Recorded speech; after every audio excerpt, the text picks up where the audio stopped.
How they toiled and sweated to get their hay in. But their efforts were rewarded, for the harvest was an even bigger success than they had hoped. Sometimes the work was hard. The implements had been designed for human beings and not for animals, and it was a great drawback that no animal was able to use any tool that involved standing on his hind legs. But the pigs were so clever that they could think of a way round every difficulty.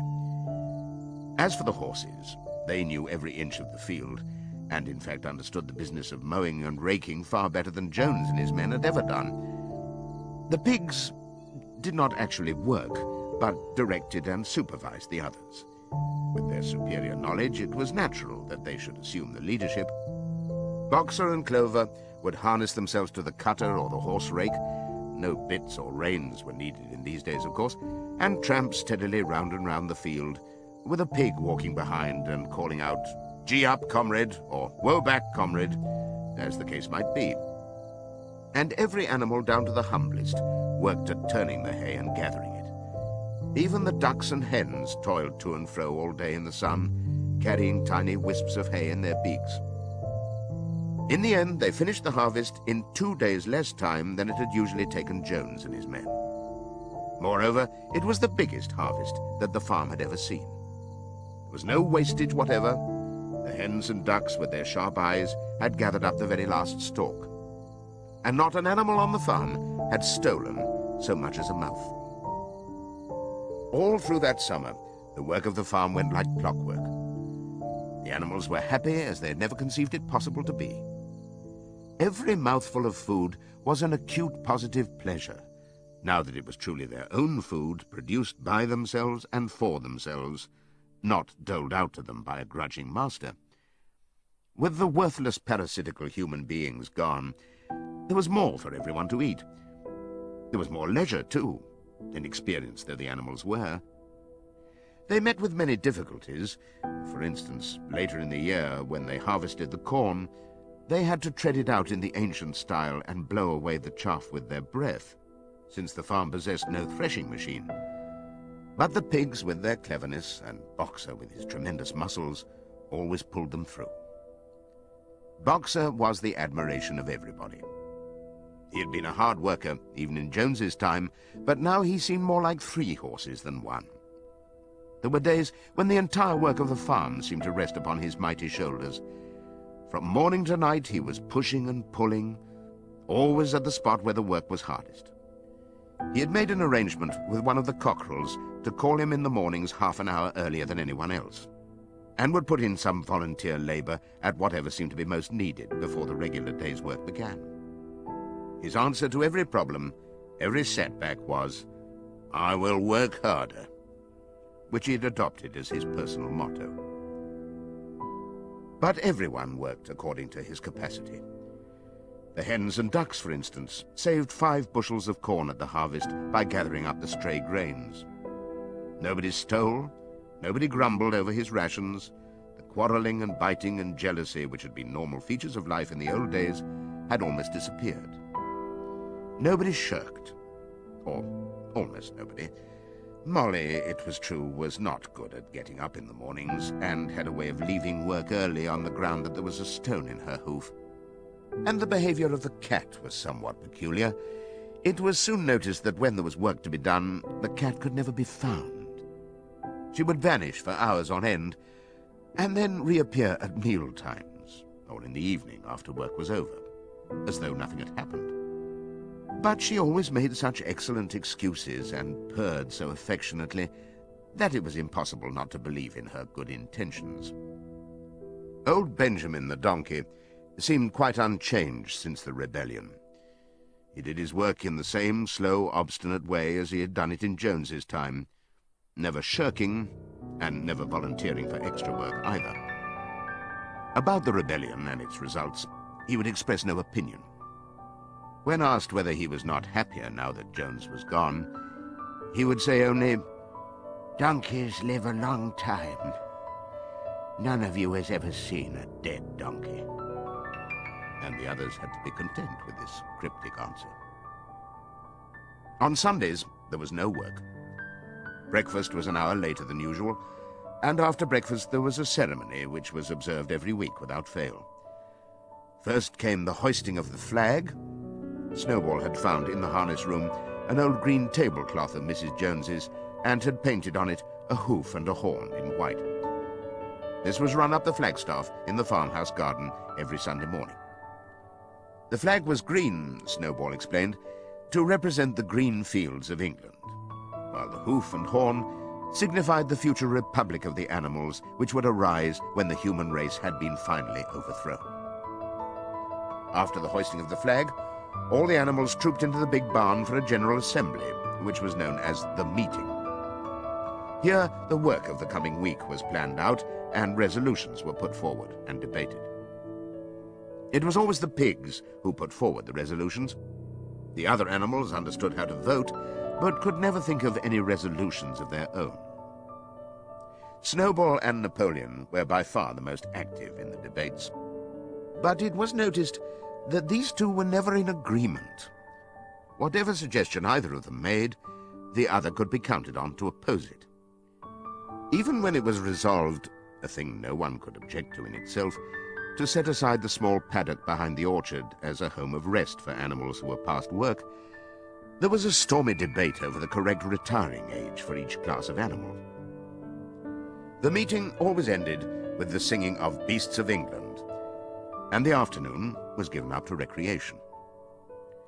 The pigs had set aside the harness room as a headquarters for themselves. Here, in the evenings, they studied blacksmithing, carpentering, and other necessary arts from books which they had brought out of the farmhouse. Snowball also busied himself with organizing the other animals into what he called animal committees. He was indefatigable at this. He formed the Egg Production Committee for the hens, the Clean Tails League for the cows, the Wild Comrades Re-Education Committee — the object of this was to tame the rats and rabbits — the Whiter Wool Movement for the sheep, and various others, besides instituting classes in reading and writing. On the whole, these projects were a failure. The attempt to tame the wild creatures, for instance, broke down almost immediately. They continued to behave very much as before, and when treated with generosity, simply took advantage of it. The cat joined the Re-Education Committee and was very active in it for some days. She was seen one day sitting on a roof and talking to some sparrows who were just out of her reach. She was telling them that all animals were now comrades and that any sparrow who chose could come and perch on her paw. But the sparrows kept their distance. The reading and writing classes, however, were a great success. By the autumn, almost every animal on the farm was literate in some degree.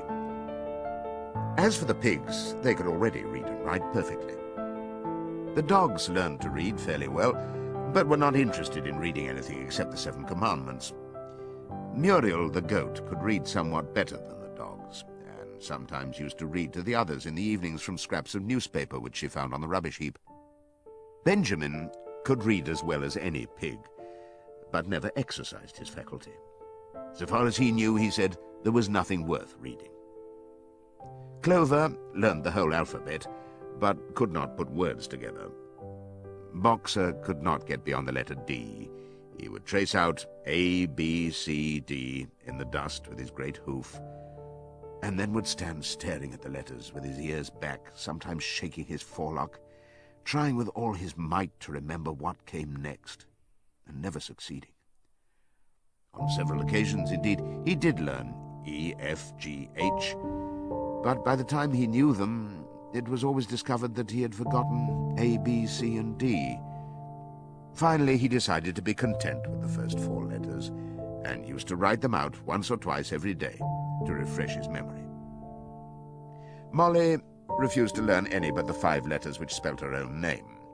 She would form these very neatly out of pieces of twig, and would then decorate them with a flower or two, and walk round them, admiring them. None of the other animals on the farm could get further than the letter A.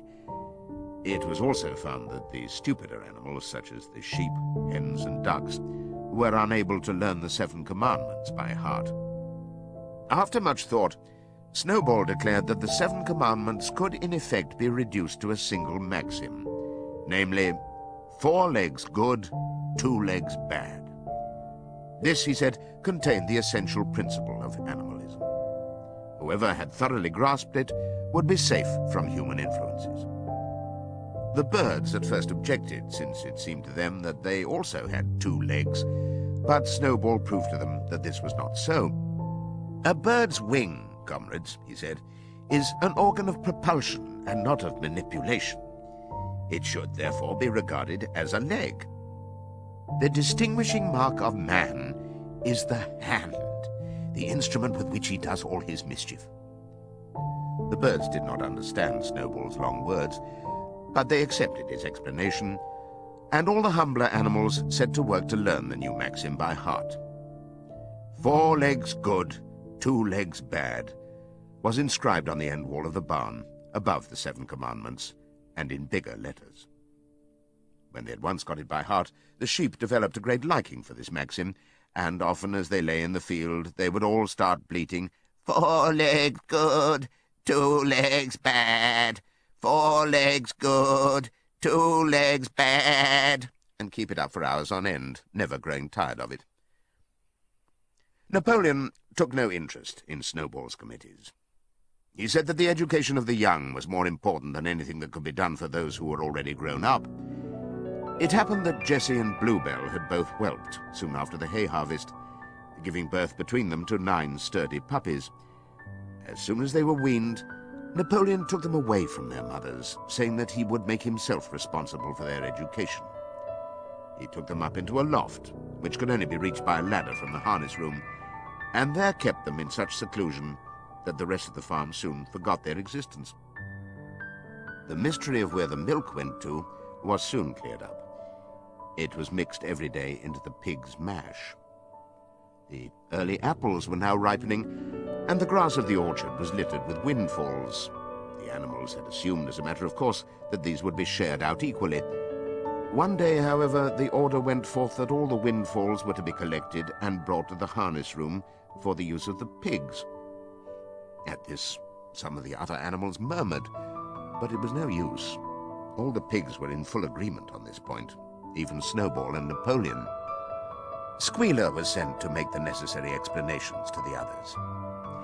"Comrades," he cried, "you do not imagine, I hope, that we pigs are doing this in a spirit of selfishness and privilege. Many of us actually dislike milk and apples. I dislike them myself. Our sole object in taking these things is to preserve our health. Milk and apples, this has been proved by science, comrades, contain substances absolutely necessary to the well-being of a pig. We pigs are brain workers. The whole management and organization of this farm depend on us. Day and night we are watching over your welfare. It is for your sake that we drink that milk and eat those apples. Do you know what would happen if we pigs failed in our duty? Jones would come back. Yes, Jones would come back. Surely, comrades," cried Squealer, almost pleadingly, skipping from side to side and whisking his tail, "surely there is no one among you who wants to see Jones come back." Now, if there was one thing that the animals were completely certain of, it was that they did not want Jones back. When it was put to them in this light, they had no more to say. The importance of keeping the pigs in good health was all too obvious, so it was agreed without further argument that the milk and the windfall apples, and also the main crop of apples when they ripened, should be reserved for the pigs alone.